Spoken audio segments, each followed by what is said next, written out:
Donc, prions pour remercier Dieu d'avoir la parole de Dieu.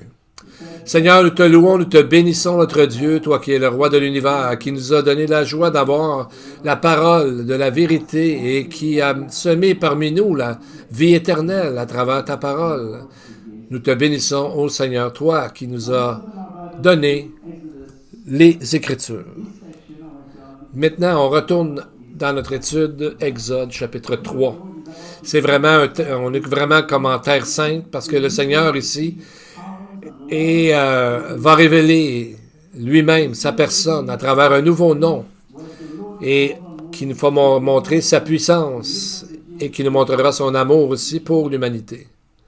Donc, on a vu au chapitre 3 où est-ce que le Seigneur l'a appelé pour appeler Moïse pour sauver son peuple de la persécution et de l'esclavage. Donc, après 400 ans, Israël était dans un pays et était sous la persécution et l'esclavage, et Dieu l'appelle « mon peuple ». Chapitre 3, verset 7 et verset 10. Donc, il ne l'a pas oublié, il ne l'a pas envoyé très loin. Dieu s'occupe toujours de son peuple. C'est toujours son peuple. Au verset 7, il est écrit « Il a vu leur affliction, leur souffrance ». Et au verset 8, il dit « Je suis descendu pour délivrer mon peuple ». C'est là que nous allons assister à de grands miracles, à ce que Dieu descend pour sauver son peuple. Alors qu'il descend, qu'on voit dans Exode ici, 2000 ans plus tard, Jésus est venu de là-haut, de la présence du Père, pour offrir aux hommes et aux femmes, l'humanité, la liberté de l'esclavage du péché qui est représenté dans l'Ancien Testament par l'Égypte. Donc, une troisième fois, bientôt, Jésus reviendra pour justement nous prendre avec lui et régler finalement, une fois pour toutes, à un moment donné, le péché du monde. Et Jésus revient bientôt. Amen. Donc, on voit premièrement, on va voir les objections de Moïse à l'appel de Dieu. Au verset 11, et on peut voir que la première objection est justifiée. Moïse a dit, « Qui suis-je pour aller vers Pharaon, pour faire sortir d'Égypte les enfants d'Israël? » Bien, c'est une bonne réponse venant d'un homme très humble. Nombre 12, verset 3 dit, « Moïse était un homme fort patient, plus qu'aucun homme sur la face de la terre. » Donc, ça commence bien. La première objection de Moïse, c'est par humilité. Imaginez-vous la grande tâche, l'impossible qui semble impossible, de faire sortir à peu près 3 millions de gens. Et c'est pour soi qu'il dit « Qui suis-je pour faire ça? » Une si grande tâche. Donc, on voit que les hommes de Dieu, souvent, au départ, ne voulaient pas aller à répondre à l'appel. Jérémie, qui a refusé, à un moment donné, d'y aller. Et Paul, qui se voyait comme le plus petit des apôtres. Mais on voit que Dieu leur a donné, à travers leur humilité, un appel pour une grande tâche. L'important, c'est pas qui je suis, mais avec qui je suis.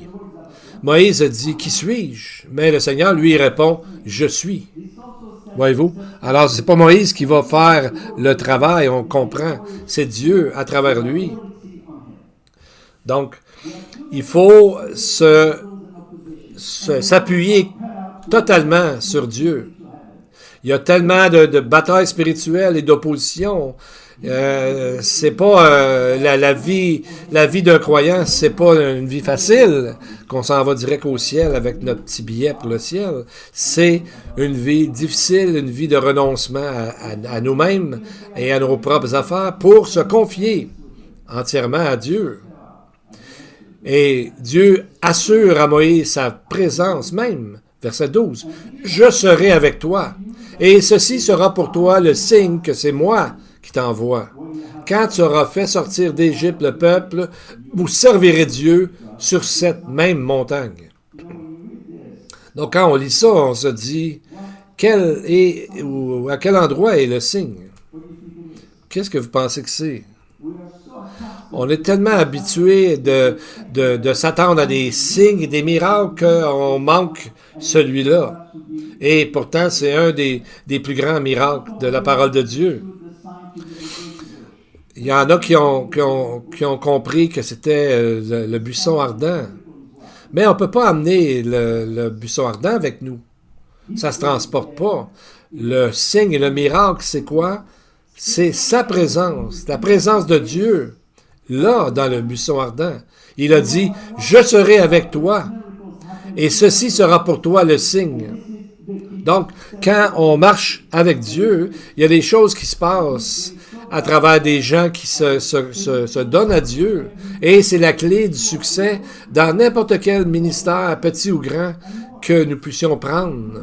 C'est qu'à la base, c'est la vie spirituelle du croyant envers Jésus, envers le Seigneur. Et c'est lui qui nous envoie, c'est lui qui nous scelle du Saint-Esprit avec sa présence. Et c'est lui qui nous envoie. Il nous a même dit qu'il nous a donné un avant-goût. 2 Corinthiens, il dit Dieu nous a aussi marqué d'un sceau dans nos cœurs. 2 Corinthiens 1, 22. Donc quand il dit, le signe c'est moi. Moi, le je suis qui t'envoie.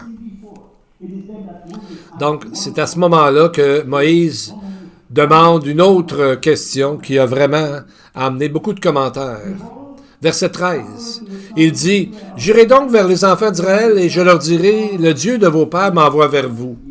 Mais s'ils me demandent quel est son nom, que leur répondrai-je? Qu'est-ce que je vais leur répondre? » Mais pourquoi Moïse demande le nom de Dieu alors que le peuple sait déjà son nom? En fait, le Seigneur était déjà connu d'abord déjà avec plusieurs noms. Il le connaissait comme Elohim, Zebaoth, le Dieu des armées, El Shaddai. Il connaissait aussi comme le Dieu éternel, El Rolam, le Dieu de Bethel, El Bethel. Donc, qu'est-ce que Moïse voulait dire quand il disait c'est quoi? Quel est ton nom? C'est pas vraiment par rapport au nom, mais c'est une nouvelle révélation que Dieu maintenant a décidé de faire. Et c'est là que nous allons voir son pouvoir et son amour pour Israël. Et c'est là qu'il va la dévoiler pour délivrer son peuple, Israël. Et c'est quoi la nouvelle manifestation physique de la présence de Dieu? C'est que l'ange de l'Éternel est dans le buisson ardent. Donc, on voit là une partie de la révélation progressive de Dieu, comme on a vu dans notre dernière étude, qui va amener au Messie, qui lui partage aussi le nom de Dieu. C'est ce que Jésus a dit. On va voir ça. L'ange du Seigneur, ça a vraiment eu un impact sur Moïse. Abraham, la même chose, quand il a entendu l'ange de l'Éternel qui l'a empêché de sacrifier son fils Isaac. Moïse l'a vu et il dit ici, pourrais-tu me donner une explication plus détaillée? Et on voit que Dieu est gracieux, c'est là qu'il se révèle encore plus sa personne comme telle. Verset 14, ce passage est un des plus lourds, lourds dans le bon sens, un des plus importants dans toute la Bible. Dieu a dit, « Je suis celui qui suis. » Ayeh, Asher, Ayeh. Ce nom est considéré comme le plus énigmatique et qui vraiment nous donne des difficultés à comprendre choses dans la Bible, mais ce n'est pas vraiment un nom comme tel, mais une façon que Dieu a choisi d'expliquer sa nature, parce qu'aucun nom peut contenir, un seul nom peut contenir Dieu. C'est comme essayer de mettre toute l'eau de la terre entière dans une seule petite bouteille. C'est pour ça qu'il y a plusieurs noms au Dieu de la Bible, dans la Bible. Jésus a un nom que personne ne connaît. Apocalypse 19:12 dit qu'il a un nom écrit que personne ne connaît, si ce n'est lui-même. Donc personne, ni même les anges le connaissent, sauf Jésus lui-même. Tout le monde dit qu'il connaît Jésus, Mais qui est Jésus vraiment? Il est Dieu, il est ce que nous voyons dans la Bible, mais il est bien au-delà de ça aussi. C'est le Dieu éternel, infini. Donc, et on voit les mots ici qui... Dieu choisit ces mots pour se décrire. Aïe, Asher, Aïe. Donc, après plusieurs milliers d'années d'interprétation, on voit que ce que ça dit surtout, c'est que Dieu n'est pas affecté par le temps, ni même par l'éternité. Ça donne à Dieu trois attributs. Son omniprésence, son omniscience, partout, comprend tout, et son omnipotence. Tout ça dans une seule personne. Bien, on va regarder parmi des anciens écrits, des plus anciens qu'on puisse connaître souvent. Le Targum de Néophétie parle de ce mot-là. Celui qui a parlé et le monde a commencé à exister. Donc, pour décrire qui est Asher, Aïe, Asher, Aïe, il a dit ça. Un autre, Saadia Gaon, dans l'année 800, a écrit « Il n'est pas né et ne cessera jamais d'exister car il est le premier et le dernier en tout. » Comme on voit dans l'Apocalypse, Jésus dit qu'il est le premier et le dernier, Alpha et Oméga. D'autres ont traduit « Je suis celui qui existe, celui qui sera. Je serai avec qui j'ai choisi d'être. Je suis pour toujours. » Un autre commentateur a dit « Je suis celui qui couvre le quand, le où, le pourquoi, et comment tu découvriras qui je suis à travers ce nom. » Mais dans le texte, on voit le prochain verset. On dirait que Dieu a fait exprès pour rendre son nom plus facile. Jéhovah, les 4 lettres. Versets 14 et 15. Dieu dit à Moïse, « Je suis celui qui suis. » Et il ajouta, « C'est ainsi que tu répondras aux enfants d'Israël. Celui qui s'appelle « Je suis » m'a envoyé vers vous. » Dieu dit à Moïse encore, « Tu parleras ainsi aux enfants d'Israël, l'Éternel, le Dieu de vos pères, le Dieu d'Abraham, le Dieu d'Isaac et le Dieu de Jacob m'envoie vers vous.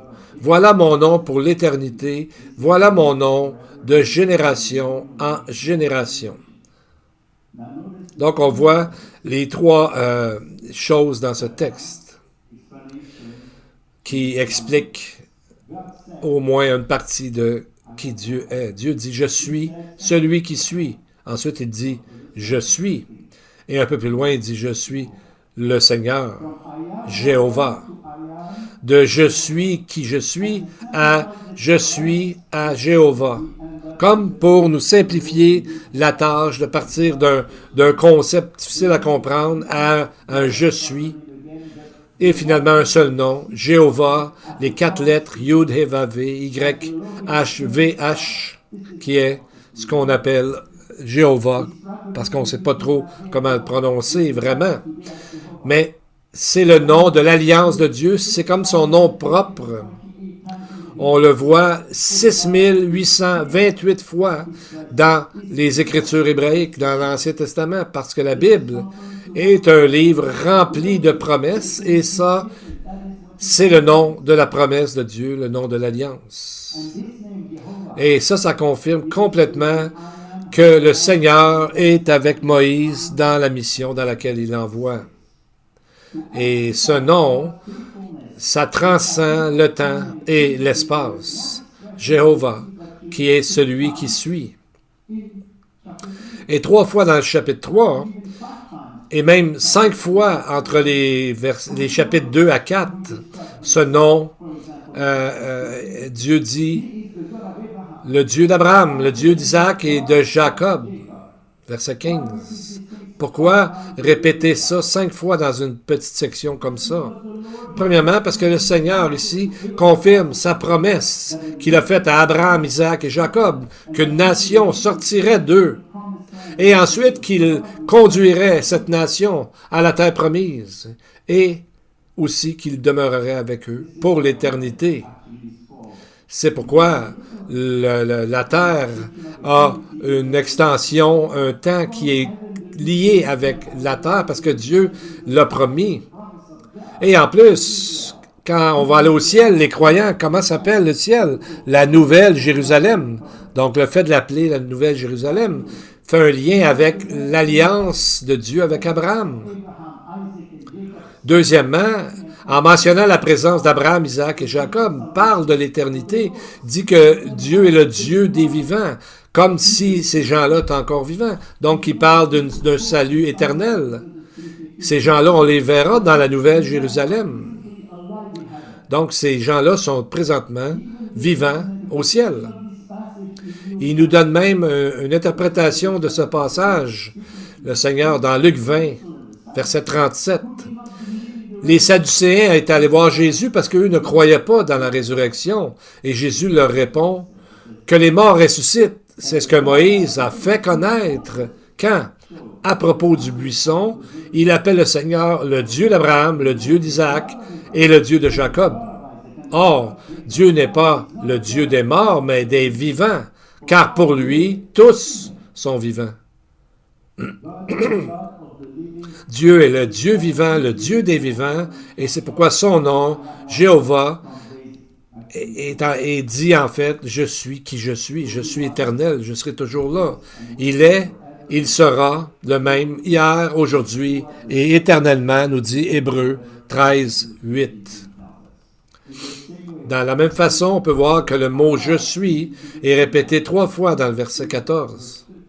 Non seulement Dieu est omniscient dans le passé, dans le présent et dans le futur, mais on voit aussi qu'il montre comment, il dit comment sa présence est en réalité. Il est 3 personnes égales dans un seul Dieu.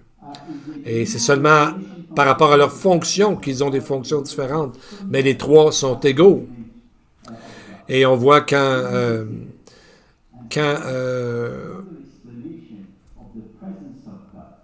donc, dans le fond, le vrai signe est la présence de Dieu dans le buisson ardent.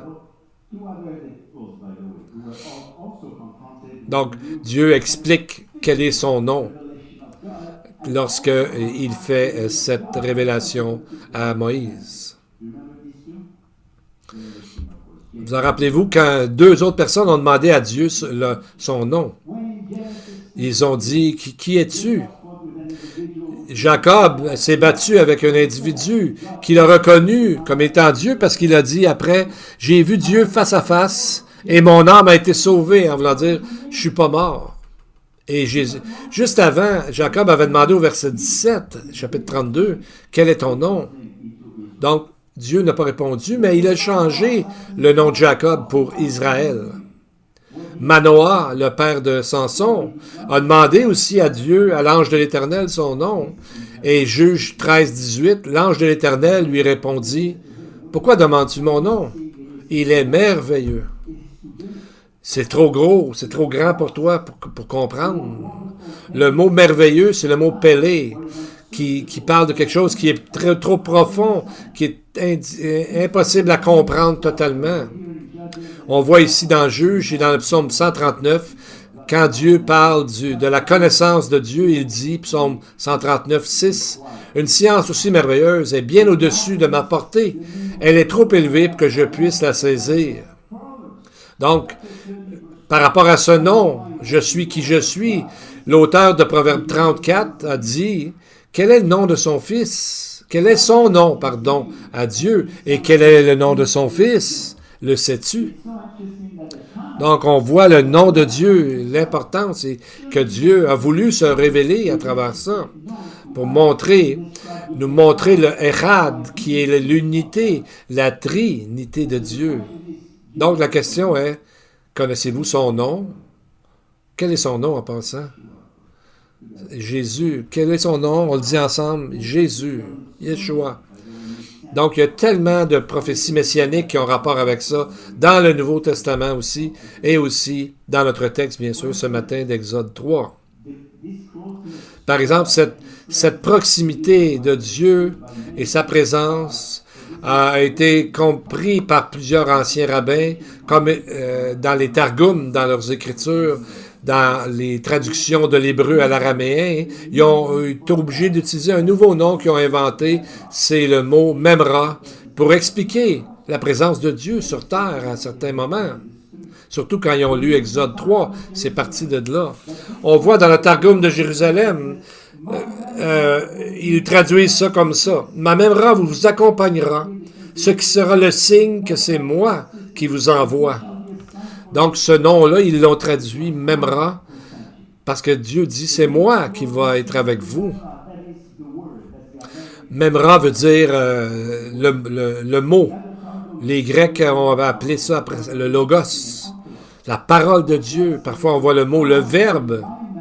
Donc, dans un autre Targum, dit, « Et moi, par ma Memra, je serai avec vous, et ceci sera un signe que ma Memra vous envoie. » Le Targum de Néophytie et de Onkelos.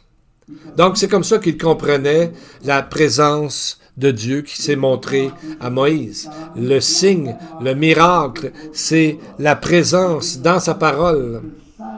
Et on voit plus tard Jésus, lorsqu'il est venu, dans la chair, Jean a écrit, « Au commencement était la parole », donc la Memra. La parole était avec Dieu et la parole, Memra, était Dieu. Donc, on a vu au début du chapitre 3 d'Exode que l'ange de l'Éternel est appelé un peu plus loin le Seigneur et Dieu. Ils sont un et pareils, et ils sont un et ensemble. Ils sont ensemble pour l'éternité, égaux et ensemble, un seul Dieu. Donc, ça montre le grand miracle que nous avons d'être scellés, nous les croyants, par son esprit jusqu'à ce que nous soyons complètement avec lui. Jésus a parlé de lui-même en étant le « je suis ». Donc, cette présence éternelle, Jésus a dit à quelques reprises, « Je suis ». Ces derniers mots à Jésus, vous rappelez-vous, c'était quoi? Matthieu 28, 20. « Je suis avec vous tous les jours, jusqu'à la fin du monde ». Comment Jésus peut être avec tellement de personnes en même temps? Parce qu'il est omniprésent. Et seulement Dieu est omniprésent. Et ça, c'est une vérité très réconfortante pour nous, les croyants, surtout dans les temps que nous vivons maintenant. Jean 8, 58, Jésus dit, « En vérité, je vous le dis, avant qu'Abraham fût, je suis. » Et c'est là qu'ils ont voulu le lapider, parce qu'ils ont très bien compris ce qu'il disait. Et un peu plus loin, Jésus dit, Jean 10, 30, « Moi et le Père, nous sommes un. » Donc Dieu est omniprésent. Jésus aussi est omniprésent. Et les Israélites savaient très bien qu'est-ce que ça voulait dire. Comme on vient de dire, quand Jésus a dit « Avant qu'Abraham fût, je suis », ils ont voulu le blasphémer. Puis là, il a dit « Pourquoi vous voulez me blasphémer ?» Ils ont dit « Ce n'est pas pour une bonne œuvre que nous te lapidons, mais pour un blasphème. Et parce que toi, qui es un homme, tu te fais Dieu. » Donc, ils ont très bien compris ce qu'il venait de dire.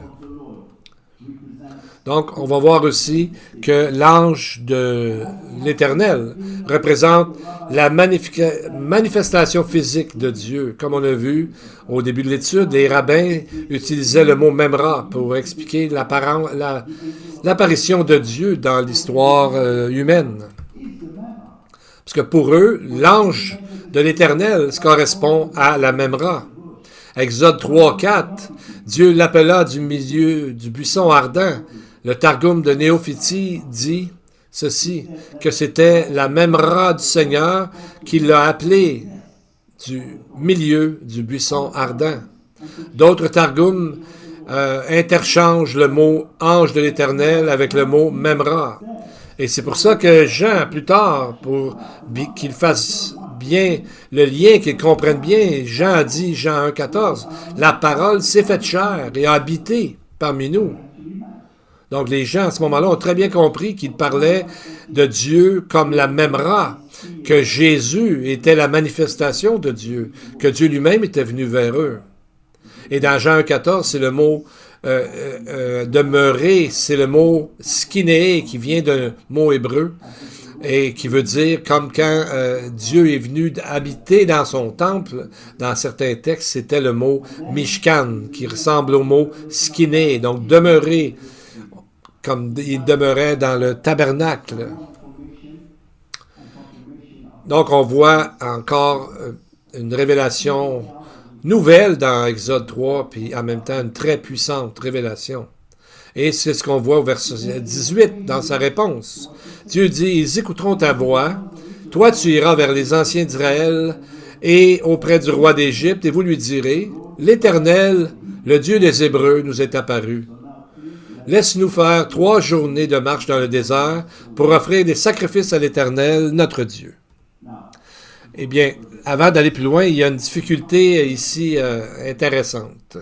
Qu'est-ce que le Seigneur voulait dire quand il a dit à Moïse de dire à Pharaon, « Permets-nous de faire 3 journées dans le désert. » Il y en a qui ont accusé Dieu d'essayer de conter un mensonge à Pharaon en lui disant qu'ils vont aller juste pour 3 jours et quand ils vont être là, ils vont se sauver en courant ou quelque chose comme ça.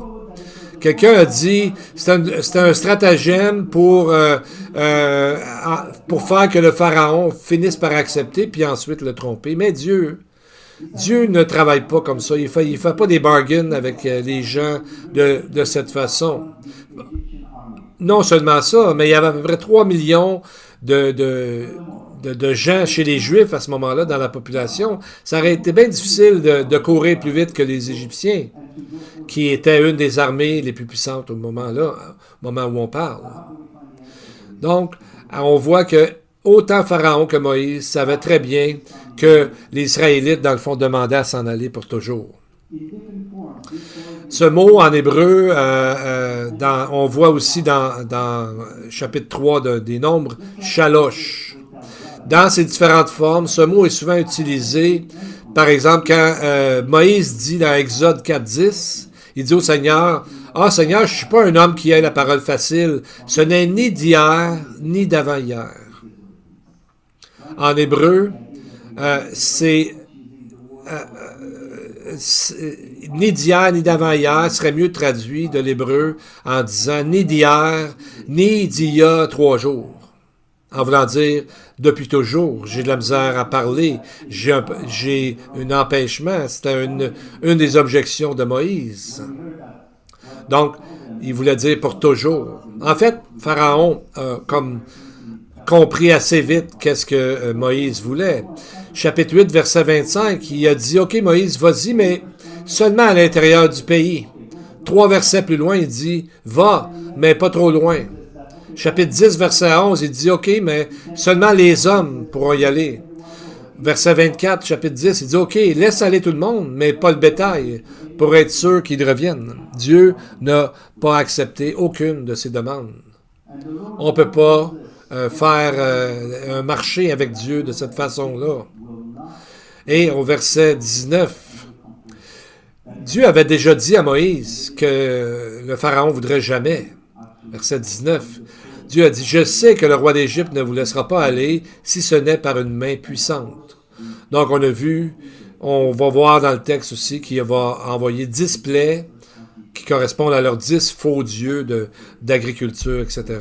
Et on voit que Dieu, dans le fond, en faisant ça, c'est quand même un acte de compassion sur le peuple d'Égypte. Et on va terminer avec ça. Le texte dit, verset 22, vous allez voir, la traduction a été vraiment mal comprise, ça a causé des problèmes. Chaque femme demandera à sa voisine et à celle qui demeure dans sa maison des vases d'argent, des vases d'or et des vêtements que vous mettrez sur vos fils et vos filles. Et vous dépouillerez les Égyptiens. Où est-ce qu'est la compassion de Dieu dans ce verset? Bien, que les femmes demanderont à la voisine et non pas les voler. On voit que ça a été traduit « dépouiller ». Mais ailleurs, dans les traductions, ce mot-là n'a pas été traduit « dépouiller ». Mais pourquoi ici? Bien, on ne le sait pas trop, mais c'est pas la bonne traduction.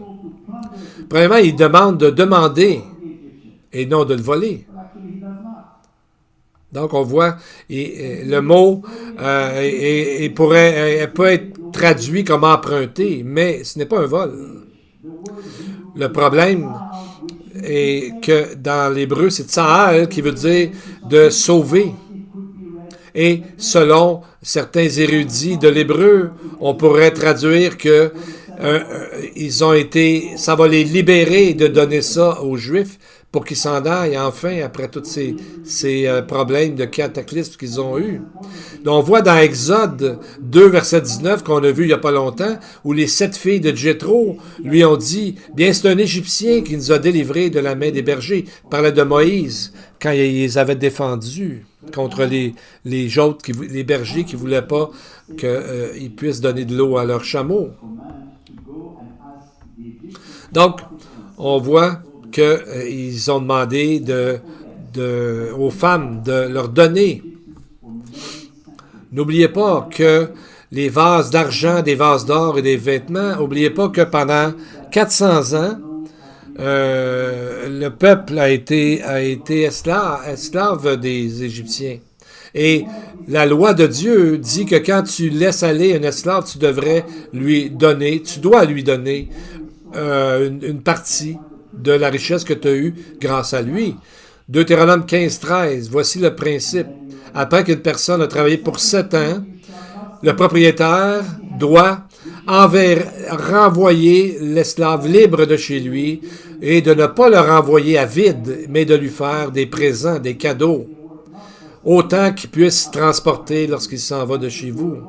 Donc, pour éviter que le jugement additionnel ne tombe sur l'Égypte pour cet esclavage qu'ils ont fait à son peuple, Dieu leur dit, selon son principe, de les faire payer pour ce qu'ils ont fait comme argent, dans le fond, sur leur dos.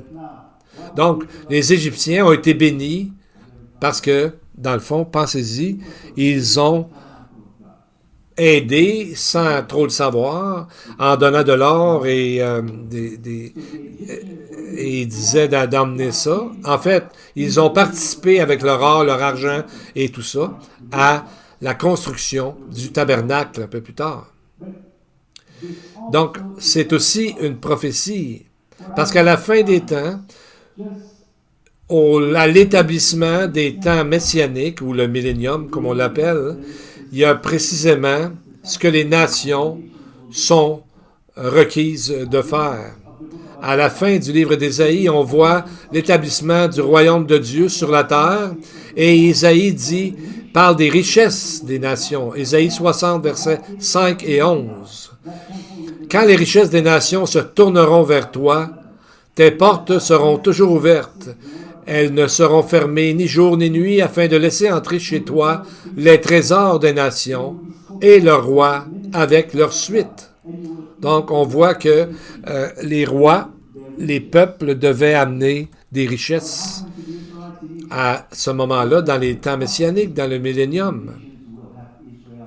Et dans Ésaïe, chapitre 61, verset 6, Dieu prophétise et dit que on vous appellera les sacrificateurs de l'Éternel, on vous appellera serviteurs de notre Dieu.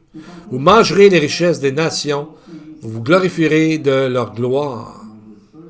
Donc on voit, ce chapitre se termine dans le fond avec une touche de grâce. Pour finir cette étude ce matin, quelques choses pratiques que nous pouvons apprendre à partir de la vie de Moïse. Vous savez, Dieu aurait très bien pu les délivrer lui-même, directement, sans passer par personne d'autre. Dieu est capable de faire ça. Mais Dieu a voulu choisir un homme et lui donner une mission. C'est ce que Dieu fait encore avec les croyants aujourd'hui. Il veut nous envoyer, il veut nous dire qu'il est avec nous lorsqu'il nous envoie quelque part. Il a des plans pour nous. Et qu'est-ce qui est le prérequis de base qu'il a dit à Moïse? Sa sainteté. Il a dit à Moïse, au verset 6, chapitre 3, d'enlever ses sandales parce qu'il était sur une terre sainte. Et c'est la première mention du mot « saint » dans la Bible.